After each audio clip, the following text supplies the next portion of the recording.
You are on the Titanic. It is late at night, and everything still feels normal. People are talking, some are sleeping, some are finishing their evening. The ship is moving through a dark, freezing ocean. Then, you feel something strange beneath your feet.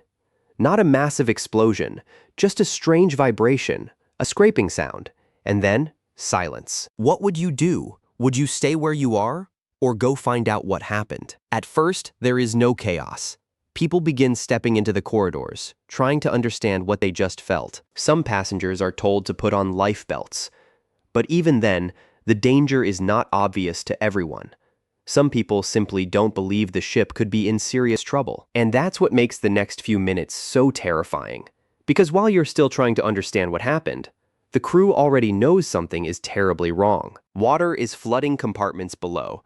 The ship has been damaged beyond recovery. And soon, the lifeboats begin to move toward the edge of the deck.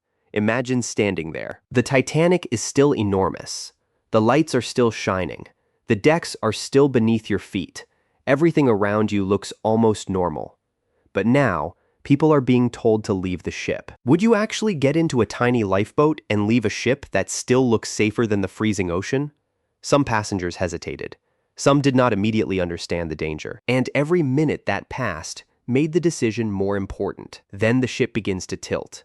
Not dramatically at first, just enough for you to notice. The floor no longer feels completely level. The air becomes colder. The crowd becomes louder. The distance between you and the lifeboats becomes harder to ignore. And eventually, you realize this isn't about saving the ship anymore. The Titanic cannot be saved. It is only a question of how much time is left. More lifeboats disappear into the darkness. The ship rises higher. The lights still burn against the black ocean. And then, the impossible becomes real. The Titanic is sinking. For the people watching that night, this wasn't a famous historical event. There were no documentaries, no movies, no ending they already knew. They were simply standing on a ship, watching their world disappear beneath them. At around 2:20 in the morning, Titanic finally disappeared beneath the Atlantic. And for the people left behind in the freezing darkness, history had only just begun.